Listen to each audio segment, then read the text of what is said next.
Okay, hai, Assalamualaikum. Kita teruskan dengan bab 6, iaitu nisbah dan graf fungsi trigonometri. Dan untuk subtopik yang pertama iaitu 6.1. Okey, nilai sinus, kosinus dan tangent bagi sudut theta, iaitu theta kita di antara 0 sehingga 360 darjah, iaitu merujuk kepada satu bulatan. Okey, kita pergi dahulu kepada pengenalan iaitu bulatan unit. Okey, so penerangan ini awak boleh baca dalam buku teks. Cikgu tengok yang ini sudah detail. Okey, dia menceritakan kepada awak berkenaan dengan bulatan unit. So, apa itu bulatan unit? Okey, bulatan unit ialah bulatan yang berjejari satu unit. Okey, sebab dia satu unit, maka dia digelar sebagai bulatan unit. Okey, disebabkan dia berjejari, dia satu unit. Apa itu jejari? Okey, kalau awak imbas balik konsep bulatan, bulatan kita ada ni, okey, pusat bulatan di tengah kita iaitu origin. So dari pusat menyentuh lilitan, yang ni dinamakan jejari. Okey, manakala yang hampir sama dengan dia yang ada berkaitan adalah diameter. Diameter adalah diameter adalah 2 kali jejari. Okey, iaitu dari lilitan, sentuh lilitan dengan syarat dia mesti menyentuh pusat bulatan. Yang itu dinamakan diameter. Okey. Jadi disebabkan berjejari satu unit tadi, maka bulatan tersebut dinamakan bulatan unit. Okey, iaitu berpusat di asalan. Okey, pusat bulatan kita. Okey, paksi X dan paksi Y. Okey, yang ini dia kaitkan dengan konsep koordinat. Okey, kita ada bulatan, lepas tu kita kaitkan dengan satas-satas. Okey, di mana paksi X kita adalah garis yang mengufuk dan paksi Y kita adalah garis yang mencacang. Okey, maka wujudlah paksi X dan paksi Y. Okey. So, paksi X dan paksi Y membahagikan bulatan unit kepada 4 sukuan yang sama. So, bila kita buat paksi X, paksi Y, maka wujudlah sukuan yang pertama, sukuan yang kedua, sukuan yang ketiga dan sukuan yang keempat. Okey, yang ini satu, yang ini yang kedua, yang ini yang ketiga dan yang ini adalah yang keempat. Okey, so diberi P ialah satu titik yang bergerak. Okey, macam mana terhasilnya garisan ataupun lukisan macam ni? Ini terhasil daripada titik, pergerakan titik. Okey, so bila ada banyak pergerakan titik, maka ianya terjadilah satu bulatan ataupun satu garisan. Okey, bila ada banyak-banyak titik, bila kita sambung dia ada garisan. So yang ini dia membentuk satu bulatan. Okey, ni salah satu titik dia. Okey, diberi P ada satu titik yang bergerak di sepanjang lilitan bulatan. Okey, P ni dia akan bergerak. Okey, bulatan unit dan theta. Okey, theta, simbol ini, simbol sudut ni, ialah sudut yang dibentuk oleh jejari bulatan unit OP. Okey, bila P ni bergerak, macam jam awak lah, ni pusat dekat jam awak, ni jarum. Okey, bila dia bergerak, so pergerakan dia ni akan membentuk theta, iaitu sudut. Okey, dan pergerakan dia adalah mengikut arah lawan jam. Okey, mengikut arah lawan jam. Okey, dari paksi X yang positif. Okey, jadi O, kalau P kita di sini, yang ini kita panggil sebagai sisi mula. Jadi pergerakan dia bermula di sini sebenarnya. Okey, pada X yang positif ni, paksi X yang positif. Manakala di mana jarum kita ni berhenti, contohnya di sini, P kita berhenti di sini, jadi OP ni digelar sebagai sisi terminal. Terminal ni maksudnya destinasi dia lah. Kalau dia berhenti di sini, maksudnya terminal dia di sini. Kalau dia berhenti di sini, maksudnya sisi terminal kita di sini. Okey, itu dia dinamakan sisi terminal, di mana P tersebut berhenti. Okey, itu adalah pengenalan bulatan unit. Awak kena faham dahululah konsep bulatan ni. Okey, kenapa dia macam ni, kenapa dia macam ni. Okey, so ini tadi kita sekilas sebagai sukuan satu, sukuan yang kedua, sukuan yang ketiga dan sukuan yang keempat. Okey, so seterusnya, bila dia dah pecahkan kepada 4 sukuan, so kita kena tahulah konsep sudut. Okey, so kita tahu satu bulatan adalah 360. Okey, 360 darjah. So dekat sini dia bagi tahu sukuan yang pertama, sudut kita adalah di antara 0 sehingga 90. Yang berwarna kuning ni. 0 sehingga 90. Kalau kita perhatikan simbol ketaksamaan ni, dia tidak menggunakan simbol sama dengan. Kenapa? So maksudnya untuk sukuan 1, nilai kita bermula daripada 0.0000001. Okey, dia bukan kosong dan berakhir dengan 89. Okey, 89.99999. Okey, sebab kalau dia 90 darjah, dia adalah kategori bersudut tegak. Okey, yang ni dia ada nama khas dia sendiri iaitu sudut tegak. So maksudnya kalau dia cakap okey, theta 90 darjah. Okey, kita tak boleh cakap dia sukuan 1, sukuan 2, sukuan 3, keempat. Kita hanya boleh cakap dia adalah sudut tegak. Okey, sebab kita tahu ciri-ciri kalau 90 darjah dia adalah sudut tegak. Kalau theta kita 180, dia adalah garis lurus. Terus kita detect dia adalah garis lurus. Okey, sebab tu kita tengok sukuan yang kedua pun dia tak buat simbol sama dengan. Okey, so sukuan yang kedua iaitu di antara 90 sehingga 180. Manakala sukuan yang ketiga iaitu 180 sehingga 270 dan sukuan yang keempat iaitu dari 270 sehingga 360 iaitu satu bulatan. Okey, bulatan yang terakhir, terminal yang terakhir dia. Okey, so harap boleh ingat. Okey, untuk kat sini awak kena ingat sahaja. Okey, sukuan 1 sampai berapa sudut dia.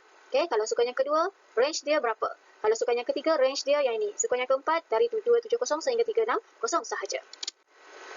Okey, so seterusnya kita pergi kepada sudut rujukan sepadan. Apa itu sudut rujukan sepadan? Simbol bagi sudut rujukan sepadan adalah alfa.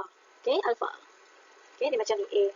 Okey, so sudut rujukan sepadan dia merujuk kepada sudut tirus. Apa itu sudut tirus? Sudut tirus iaitu kurang daripada 90 darjah. Kalau kurang daripada 90 darjah, maksudnya dia merujuk kepada sukuan 1 sahaja. Okey, yang terbentuk oleh sisi terminal OP. Terminal tadi di mana OP kita berhenti. Okey, kalau sudah 90 maksudnya dia masih dalam sukuan 1 sahaja. Dan dengan paksi X dalam sukuan masing-masing. Okey, so kalau kita tengok dekat sini, okey, bagi setiap sukuan, okey, sukuan 1 dia tak ada masalah. Sebab sukuan 1 kita tahu dia memang kurang 90 darjah. So kalau sudut dalam sukuan 1, okey, so kita boleh cakap alfa iaitu sudut rujukan sepadan kita adalah sama dengan sudut itu sendiri. Okey, sebab dia tak ada beza. Sebab dia memang dalam kumpulan yang sama. Dia memenuhi ciri iaitu kurang daripada 90 darjah.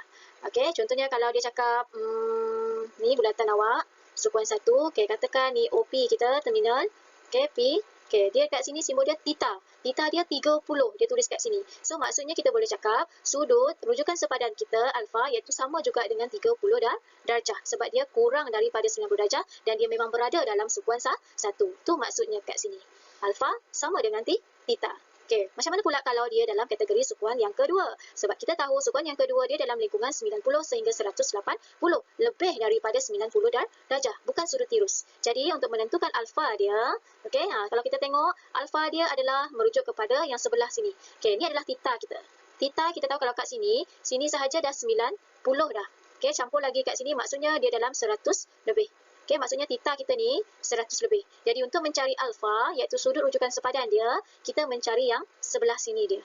Okey, so had dia adalah 180. So nak mencari alfa 180 darjah ditolak dengan berapa theta kita, maka dapatlah alfa. Okey, tengok rumus ni. Okey, nak mencari alfa. Okey, sama juga untuk sukuan yang ketiga. So kita tahu dekat kalau theta dia sampai ke sini dah. Tapi untuk alfa kita mencari yang kurang daripada 90. Okey, untuk sepadan dengan dia. So, untuk mencari alfa, sukuan yang ketiga, nilai theta ditolak dengan 180 darjah. Iaitu kita tolakkan dengan garis lurus ke atas ni. Dapatlah baki kat sini berapa. Iaitu merujuk kepada alfa kita. Barulah dia masuk dalam syarat kurang daripada 90 darjah. Okey, begitu juga dengan sukuan yang keempat. Sukuan yang keempat, okey, dia sampai sini theta dia. Jadi, kita tahu satu bulatan 360, tolakkan dengan theta ni, maka kita akan dapat berapa alfa kita. Iaitu kurang daripada 90. Okey, so kalau kita perhatikan dekat sini dia ada bagi tips dekat awak. Okey, alfa kita yang pertama kat sini. Okey, sukuan 1. Kalau sukuan yang kedua dia kat sini. Sukuan yang ketiga kat sini tadi. Okey, yang keempat dia kat sini. So dia adalah merujuk kepada bow tie. Bow tie ni maksudnya tali leher tu. Okey, bentuk tali leher. Okey, kalau ingat bow tie, ingatlah alfa. So maksudnya alfa kita mesti berada dekat sini saja. Dia tak boleh berada di sini. Okey, tak boleh. Okey, so tu sudut rujukan sepadan. Apa kepentingan dia? Yang ni kepentingan dia untuk kita mencari sudut nanti, theta nanti. Okey, sukuan 1 tak ada masalah. Tapi untuk sukuan yang kedua, ketiga dan keempat, kita kena merujuk kepada alfa ini. Okey. Okey, so ini contoh. Okey, tentukan sukuan. Okey, tentukan sukuan dan sudut rujukan sepadan. Okey, alfa kita berapa? Okey, so langkah dia 138. 138 adalah di antara 90 dengan 180, iaitu dalam sukuan yang kedua. Okey, kalau kita tengok bulatan kita tadi, sini saja dah 90, sini 80. So kalau 138 maksudnya dia area kat sini. Okey, dekat sini. So theta kita kat sini. Okey, so nak mencari alfa, okey, so nak mencari alfa 180 ditolakkan dengan theta kita ni, dapatlah alfa kita adalah 42 darjah. Okey, dia cakap tentukan sukuan. 138 adalah masuk dalam sukuan yang kedua. So, ni jawapan yang pertama. Sukuan yang kedua dan alfa kita adalah 42 darjah. Okey, untuk soalan B, 239. Di mana 239? Di sini dah 180, di sini 270, di sini 360. So, 239 dia berada di area kat sini. Dia dah masuk sukuan yang keberapa ni? Ni adalah sukuan yang ketiga. Okey, so jawapan dia sukuan yang ketiga. Kat sini. So, alfa kita tadi, kalau sukuan yang ketiga, alfa kita di sini. Okey, ingat botai tadi Okey, ingat botai tadi. So, alfa kita ada area kat sini saja. Dia tak boleh kat tengah-tengah ni. Okey, ni salah. Okey, so di sini. Jadi kita tahu had di sini 239 tolakkan dengan 180 garis lurus di atas ni. Dapatlah alfa kita iaitu 59 darjah. Okey, begitu juga soalan C 312 masuk kategori sekuan yang keempat. Jadi 360. Okey, satu bulatan ni tolakkan dengan 312 ni, dapatlah alfa kita 48. Okey, semua boleh faham? Jelas? Okay, seterusnya kita tengok contoh 2, sama juga. Nyatakan hubungan fungsi trigo berikut dengan sudut rujukan sepadan. Okay, sama macam tadi. Sudut 167, sekuan yang kedua. Okay, so sin theta. Okay, nyatakan theta kita.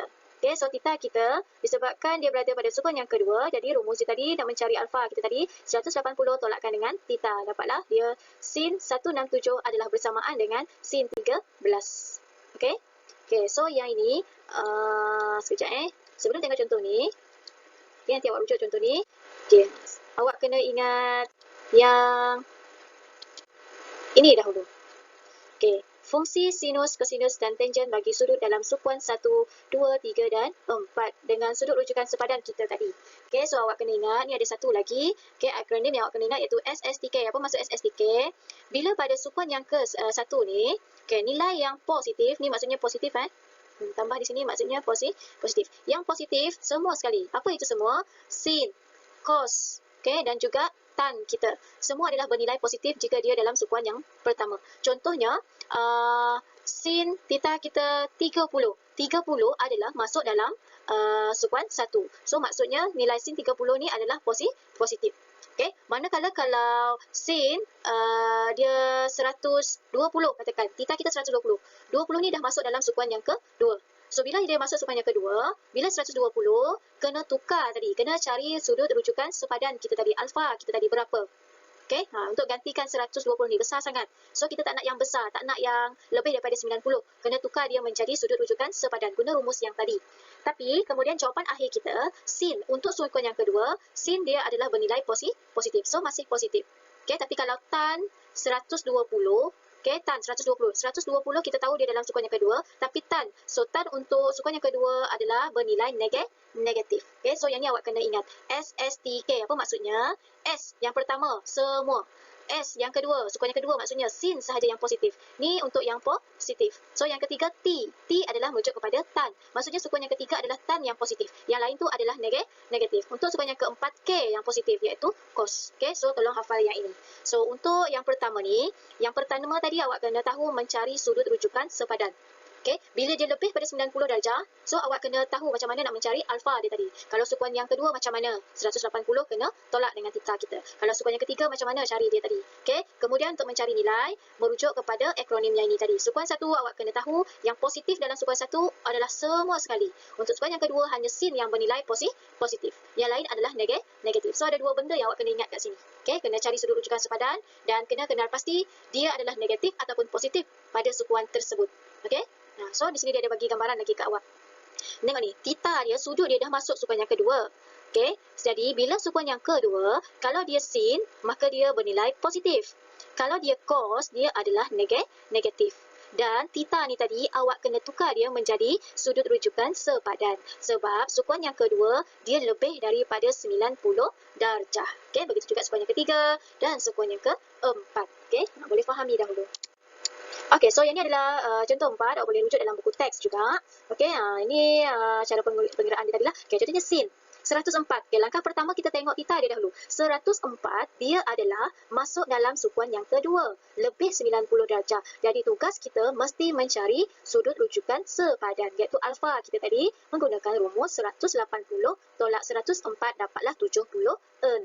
Okay, dan sin yang ni tadi sukuan yang kedua, disebabkan sin sukuan yang kedua adalah positif, jadi jawapan akhir kita mesti dalam keadaan positif. Tekan kalkulator awak, sin 76 awak akan dapat 0.9703. Okey, ni gambar rajah dibagi. 104 masuk sukuan yang kedua. Dan sukuan yang kedua, sin kita adalah positif. Tu yang menentukan jawapan kita. Okey, manakala soalan B, okey, cos 208.2. Tengok sudut dulu. 208.2 adalah masuk dalam sukuan yang ketiga.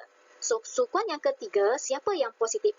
Sukuan yang ketiga, SSTK. Ni yang ketiga. Yang ketiga yang positif adalah tan. Tapi kat sini cos. Okay, cos. Tapi sudut dia sukuan yang ketiga. Jadi, jawapan dia nanti adalah negatif.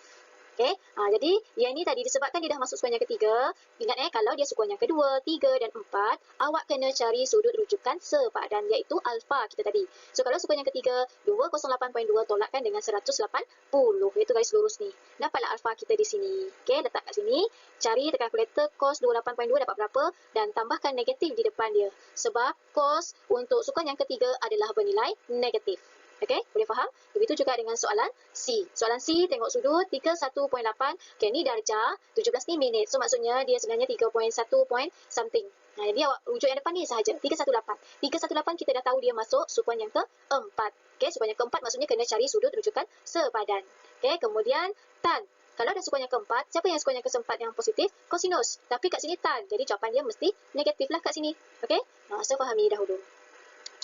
Okay, so untuk 6.1, yang penting itu saja yang awak kena kuasai. Yang pertama tadi, awak kena tahu konsep bulatan unit, kena tahu mencari, tentukan sukuan 1, 2, 3, 4, berapa range sudut dia, kemudian macam mana nak mencari sudut rujukan sepadan, alfa kita, kemudian awak kena ingat nilai bagi setiap sukuan. Sukuan 1, siapa yang positif? Iaitu semua. Kalau sukuan yang kedua adalah sin, ketiga adalah tangent, yang keempat adalah kosinus yang positif. Okay, so itu sahaja untuk 6.1. Sekian, terima kasih.